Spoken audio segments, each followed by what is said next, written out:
Hello guys, good morning to all of you. मैं doctor Sapna Ahuja, मेरे channel पे आपका बहुत बहुत स्वागत है।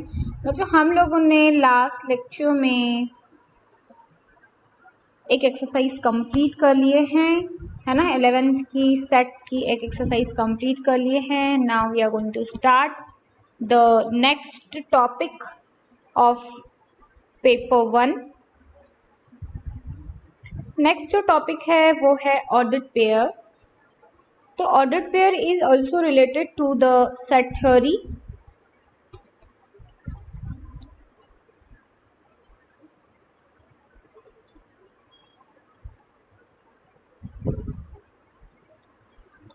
ठीक है, अभी हमें सबसे पहले स्टार्ट करना है रिलेशन। तो आप हेडिंग देंगे सबसे पहले रिलेशन, और रिलेशन के अंदर आपको हेडिंग देना है ऑर्डर पेयर। अब ये ऑर्डर पेयर क्या होता है? तो ऑर्डर पेयर एक पर्टिकुलर ऑर्डर, जैसे ये दिया है, जिसको टिक करूंगी रेड कलर से वो आपको लिखना है। A pair AB of number such that the order in which number appear is important, जिसमें नंबर की ऑर्डर जो है वो इम्पॉर्टेंट रहेगी। जैसे is called the ordered pair. In general, the ordered pair AB and BA are different. Order है कि AB लिखा है तो AB ही लिखना है। It is not equals to BA. ये BA से इक्वल नहीं होगा। समझ में आया? ये BA से इक्वल नहीं होगा। हमें AB को AB ही लिखना है। तो first element of this ordered pair, ये जो है ये एलिमेंट ऑफ फर्स्ट कंपोनेंट इसे बोलते हैं, and this is the element of second component. ठीक है, तो देखो A is called the first component and B is called the second component. इतना आप लिख लेंगे। तो ऑर्डर्ड पेयर, दो ऑर्डर्ड पेयर इक्वल कब रहेंगी? जब A ये C के साथ इक्वल हो, B ये D के साथ इक्वल हो, तभी हम इसे बोल सकते हैं कि ये दो ऑर्डर्ड पेयर जो हैं ये कैसी हैं? इक्वल हैं। ये दो ऑर्डर्ड पेयर कैसी? इक्वल हैं। अब AB और BA नहीं लिख सकते ऐसा। एक ही कंडीशन में लिखेंगे, अगर A और B इक्वल है तो वो एक्सचेंज हो पाएगी।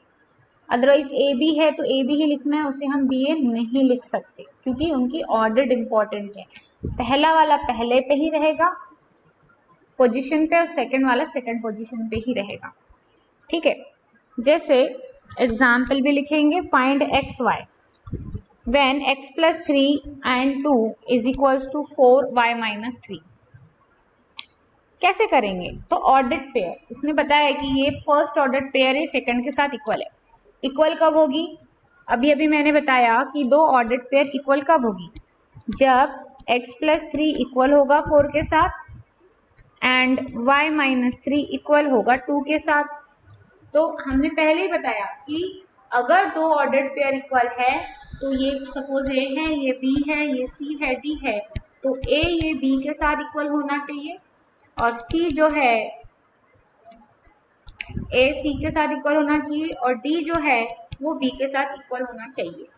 तो अगर आपकी दो ऑर्डर्ड पेयर इक्वल है तो वो ये वाली कंडीशन सेटिस्फाई करेंगे। इट मीन्स x + 3 के साथ हम इक्वल लेंगे 4 ऐसे, और y - 3 के साथ 2 लेंगे। So we get the required values of x and y। ठीक है, required values of x and y, इसको आपको लिखना है। Now Cartesian product of two sets. Cartesian product, अब कार्टेशियन प्रोडक्ट ऑर्डर्ड पेयर आ गया। ऑर्डर्ड पेयर आती कहाँ से है, मिलेगी कहाँ से? तो ये मिलती है कार्टेशियन प्रोडक्ट से। ठीक है, अभी कार्टेशियन प्रोडक्ट क्या है?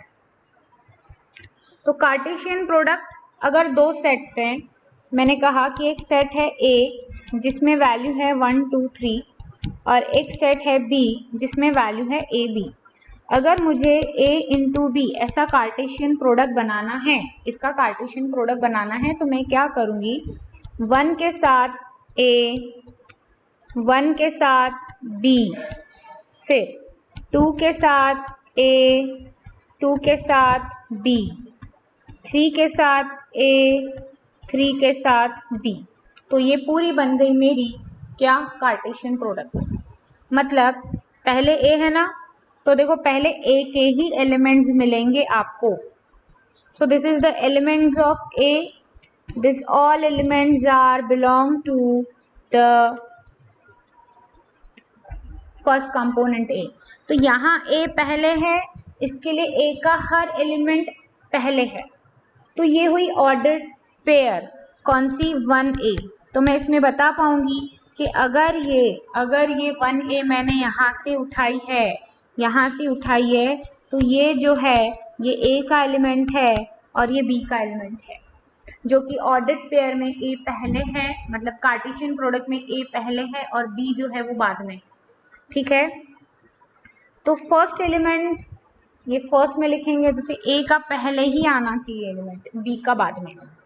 तो let A and B the two non empty sets, write down, let A and B are the two non empty sets. A और बी क्या है, दो नॉन एम्प्टी सेट्स है। Then Cartesian product of A and B, जो A और B का Cartesian product है वो is a set of all ordered pair. तो एक सेट है जिसमें पूरी ऑर्डर्ड पेयर रहेगी। तो देखो ये एक सेट है जिसमें पूरी ऑर्डर्ड पेयर है। उसने बराबर बोला है कि a इंटू बी जो है ये सेट है, किसका सेट है, पूरी ऑर्डर्ड पेयर का सेट है, जिसमें हम ऑर्डर्ड पेयर किस फॉर्म में लिखते हैं, a और b इस फॉर्म में लिखते हैं, किस फॉर्म में लिखते हैं, ए बी इस फॉर्म में लिखते हैं, जिसमें ए जो है वो बिलोंग करेगा ए को और स्मॉल बी जो है वो बिलोंग करेगा बी को। It means the first element is belongs to the A and the second element is belongs to the B. समझ में आया, फर्स्ट एलिमेंट जो है वो बिलोंग करेगा ए को और सेकेंड एलिमेंट जो है वो बिलोंग करेगा किसे, बी को। तो जो हमने एग्जाम्पल लिखा है क्या आप उसमें देख सकते हैं कि फर्स्ट एलिमेंट देखो आपका बिलोंग कर रहा है ए को और सेकंड एलिमेंट जो है वो बिलोंग कर रहा है बी को, है ना। ये जो फर्स्ट एलिमेंट आपको दिख रहे हैं ये चेक करो, ए को बिलोंग कर रहे हैं ना, ये ए के एलिमेंट्स है। तो मैंने पहले ही लिखा है, मैंने कहीं पर भी ए का एलिमेंट बाद में नहीं लिखा। तो ये ए यहाँ पहले है तो इसका एलिमेंट हर जगह पहले ही चलेगा। तो क्योंकि ये जो 1 2 3 है ये फर्स्ट कंपोनेंट हम इसे बोलेंगे। ठीक है, इसके बाद it is denoted by A into A and read as A cross A, ऐसे हम इसको पढ़ेंगे। मैं बोलूंगी बी क्रॉस सी बनाओ तो आप बी और सी का कार्टेशियन प्रोडक्ट बनाएंगे। तो यही एग्जाम्पल यहाँ पे दिया है, बट चेंज ये है कि उसने 1 2 लिया है, ए बी सी लिया है, मैंने 1 2 और ए बी लिया है। कोई दिक्कत नहीं है, आप इसे भी लिख सकते हैं, इसे भी लिख सकते हैं। तो ये कंप्लीट हमें लिखना है, नोट्स बनाना है अपनी। आफ्टर दैट अगर ए भी नल सेट है और बी भी नल सेट है, ए भी नल सेट है और बी भी नल सेट है, तो उनका कार्टेशियन प्रोडक्ट भी नल सेट ही बनेगा, नल सेट ही बनेगा कार्टेशियन प्रोडक्ट भी। तो मैं आपको एमसीक्यूज में ऐसे दे सकती हूँ, if A is null B is null then the Cartesian product is also what, the null. Now the number of element in the Cartesian product of two finite set, कितने नंबर ऑफ एलिमेंट्स रहेंगे अगर ए इस set में 3 m elements है और B इस set में m2 elements है, m1 एंड m2 एलिमेंट्स है, तो आपको कार्टेशियन प्रोडक्ट में मिलने वाले कितने ऑर्डर्ड पेयर्स मिलेंगे, तो आपको मिलेंगे m इंटू n। जैसे देखो यहाँ पर कितने एलिमेंट्स थे, n ऑफ a कितना था 3, n ऑफ b कितना था 2, तो n of a cross b कितना हुआ, देखो कितने एलिमेंट्स मिले हैं 6। It means n of a into n of b is equals to n of a cross n of b, simple. ठीक है, तो नंबर कितने मिलेंगे, तो जितने एलिमेंट्स a में है और जितने एलिमेंट्स b में है इनका जब प्रोडक्ट करेंगे तो मिलने वाले जो भी नंबर्स हैं वो आपके ए और बी के नंबर्स रहेंगे। ठीक है, चलो आगे। जैसे देखो दिया है इसने कि ए में कितने एलिमेंट्स है 2, बी में कितने एलिमेंट्स है 3, तो कार्टेशियन में कितने मिलेंगे, 6। चलो एक बार और ऑर्डर्ड पेयर, तो ऑर्डर्ड पेयर जिसकी ऑर्डर फिक्स है, जिसे हम ऑल्टर नहीं कर सकते, बदल नहीं सकते, और फर्स्ट एलिमेंट ये आपका ए का एलिमेंट रहेगा और सेकंड एलिमेंट आपका बी का एलिमेंट रहेगा, ठीक है। और अगर ए क्रॉस बी, हमें कार्टेशियन प्रोडक्ट करना है ए क्रॉस बी, तो इसमें नंबर कितने रहेंगे, जितने नंबर ए में रहेंगे इनटू जितने नंबर बी में रहेंगे, इनका प्रोडक्ट। क्या करना है, इनका प्रोडक्ट। और कार्टेशियन प्रोडक्ट मतलब क्या, हर पेयर को हर पेयर के साथ जोड़ना, हर पेयर को हर पेयर के साथ जोड़ना, जैसे हमने यहाँ किया है, इस एग्जाम्पल में किया है, ठीक है। तो क्या क्या, और हमने क्या क्या पढ़े, 3 चीजें पढ़े, number in the Cartesian product और ऑर्डर पेयर, ऑर्डर्ड पेयर। अब हम पढ़ने वाले हैं आगे रिलेशन, ठीक है। तो रिलेशन क्या है, रिलेशन जैसे अगर दो सेट्स का हमने कार्टेशियन प्रोडक्ट कर लिए, 2 सेट का कार्टेशियन प्रोडक्ट कर लिए, जैसे मैंने यहाँ पे कार्टेशियन प्रोडक्ट कर ली हूँ, 2 सेट का आपको दिख रहा होगा कार्टेशियन प्रोडक्ट कर ली। अब मैं लिखूंगी R is equals to 2A 2B 3A 3B, ये एक सेट है और ये क्या है, इसका एक सबसेट ऐसा बोल सकते हैं। मैंने सिर्फ प्राइम नंबर्स वाली पेयर ले ली, प्राइम नंबर्स वाली पेयर ले ली, तो हम क्या ऐसा बोल सकते हैं कि A cross B R is a subset of A cross B, बोल सकते हैं ना ऐसा, R is a subset of A cross B। हमने एक कुछ पेयर्स सिलेक्ट कर ली, बस कुछ पेयर्स निकाल ली उसमें से, और कुछ नहीं किया, और कुछ भी नहीं किया। तो जब हम एक सेट में से कुछ सबसेट्स निकाल लेते हैं, तो 2 एलिमेंट जो एक दूसरे के साथ रिलेशन बनाते हैं उसे बोलते हैं relation. If A and B are 2 non empty sets, अगर A और B ये 2 नॉन एम्प्टी सेट्स हैं, then any subset of A into B, A into B का कोई भी एक subset is called a relation from A to B and it is denoted by capital letters PQR, relation from A to B, ठीक है। जैसे मैंने यहाँ से कुछ पेयर्स निकाल ली, आपको दिख रही है, यहाँ से इसमें से मैंने कुछ पेयर्स उठा के यहाँ लिख दी, कुछ पेयर्स उनका रिलेशन हो भी सकता है, नहीं भी हो सकता है, कुछ पेयर्स उठा के लिख ली। अब ये जो रिलेशन है इसे लिखते हैं R, ये 2 डॉट इंडिकेट करते हैं from A to B, arrow indicate करता है 2, तो R denotes relation from A to B। कोई भी सबसेट मैंने ले लिया और उसका बना लिया। अब और एक एग्जांपल ले रही हूं मैं, तो इसमें और अच्छे से समझ में आएगा। 1 2 3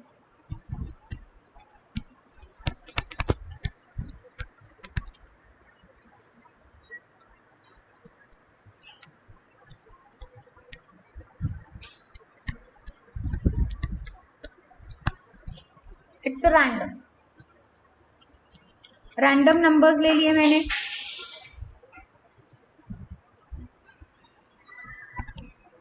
गाइस एकदम स्लो जाना है हमें कोई जल्दी नहीं है ना। तो अब मुझे A क्रॉस C बनाना है, तो मैं कैसे बनाऊंगी, 1 थोड़े एलिमेंट्स कम कर देती हूँ मैं, बस 1 1 1 4 1 2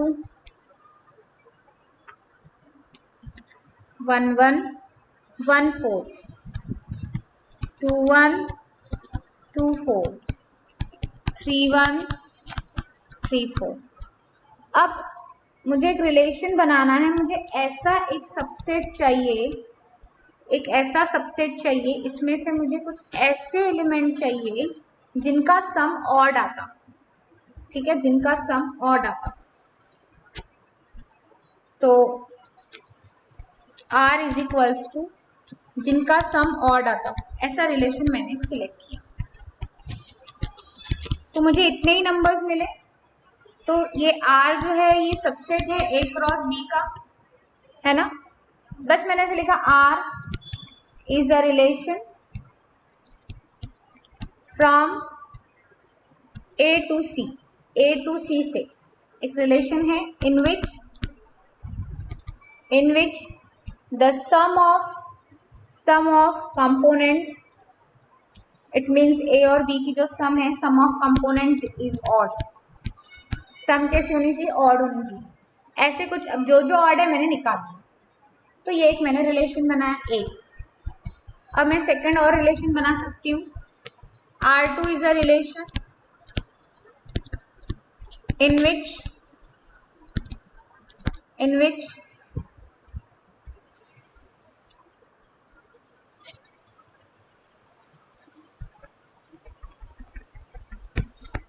first second component या second element is a square of first। तो क्या बन जाएगा? देखो 1 1 तो आएगा, 1 का स्क्वायर 1 और 2 4। तो ये भी बोल सकते हैं हम कि R2 is a subset of A into C। मैं ऐसे आपको कंडीशन बताऊंगी और आप इसमें से निकालेंगे। अब मैं R3 लिखूं, sum of elements is even. Sum of elements कैसी चाहिए? इवन। तो 1 1 हो जाएगा, 1 4 नहीं होगा, 2 1 नहीं होगा, 2 4 हो जाएगा और 3 1 हो जाएगा। तो हम एक रिलेशन बना रहे हैं, कैसा? आपको ये एग्जाम्पल लिखना है तो लिख सकते हैं आप। एक बस उसमें से एक सबसेट निकालना है जो कुछ तो भी एलिमेंट्स अपने आप से रिलेट करते हैं, ठीक है। एक रिलेशन बनाना है, हमें बनाना नहीं, हमें दिया रहेगा, पर एक मीनिंग बता रही हूँ मैं आपको।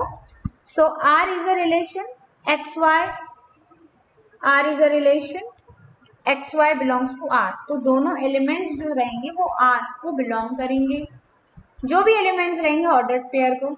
It is denoted by X relates with Y, X related to Y, या फिर रिलेशन R और R X is to Y। जैसे मैं यहाँ पर लिखूंगी, इसको अगर मुझे लिखना है तो 1 relates with A, 1 is relates with A।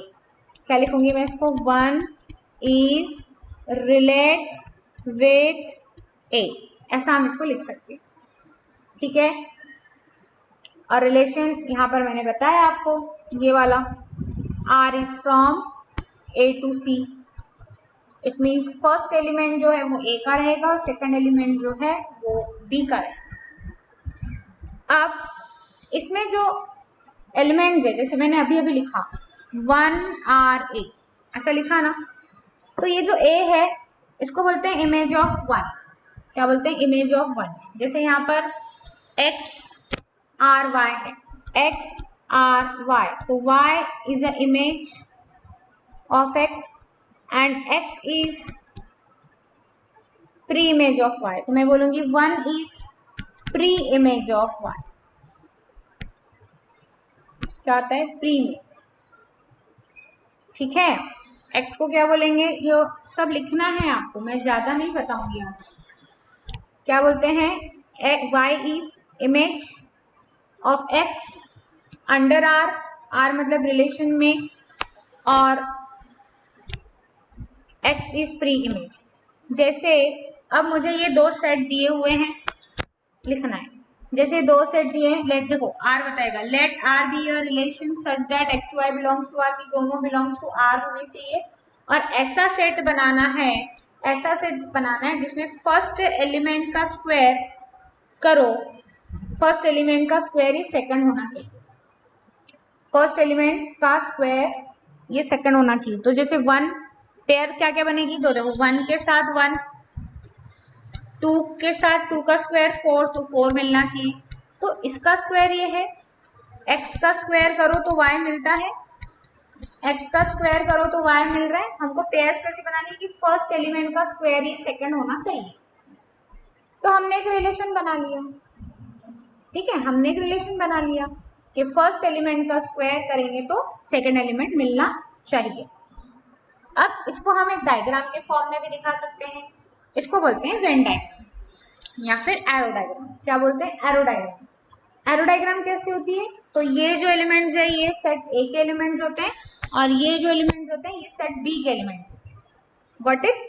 Set A set B और इनके बीच में हम एक रिलेशन दिखा रहे हैं, तो इसको बोलते हैं R is from A to B. क्या बोलते हैं? R is from A to B. अब हमने लिख लिया, पूरे ए के एलिमेंट्स लिख लिए, पूरे बी के एलिमेंट्स लिख लिए।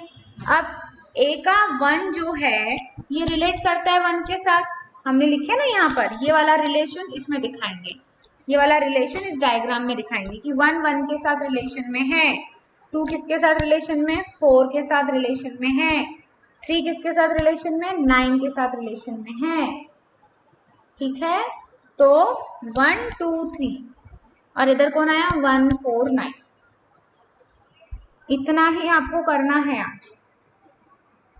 चलो एक दो डेफिनेशन और बता देती हूँ। इसके बाद होता है domain.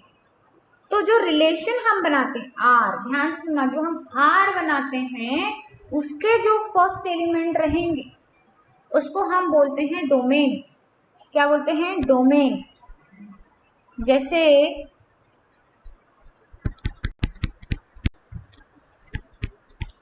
Only first element of R, जैसे मुझे इसका डोमेन लिखना है, मुझे इसका डोमेन लिखना है।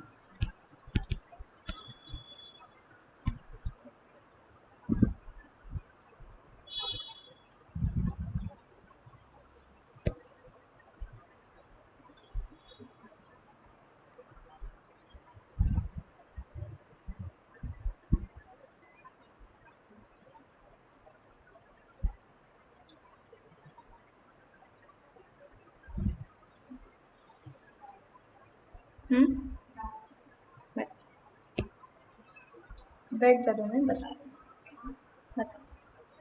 फर्स्ट एलिमेंट ऑफ आर, तो इसका डोमेन कैसे लिखेंगे? देखो इसका डोमेन बता देंगे, सिर्फ पहला एलिमेंट 1 2 3, ये हो गया डोमेन। ठीक है, जैसे अब इसका डोमेन बताना है, मुझे इसका डोमेन बताना है, तो ये 3 एलिमेंट जो आर में है, ये 3 एलिमेंट देखो 1 2 3, बस देखो ए सिर्फ जो ए को बिलोंग करते, किसमें? आर में, जो आर में ए के सेट से, ए के एलिमेंट से, वो होता है डोमेन। ओके, वो होता है डोमेन। बस इतना करो आप लोग, क्योंकि आगे की ये 2 चीजें मुझे समझाने में कम से कम 10 से 12 मिनट लगेंगे। डोमेन ओनली जो पहले वाले एरो डायग्राम में दिख रहा है वो, और इतना सब कुछ आपको क्या करना है? लिखना है। जो मैंने बताया आज वो पूरा लिखना है। ठीक है बच्चों, इतना करो, बाकी का अपन कल देखेंगे। Okay, bye bye, take care, thank you.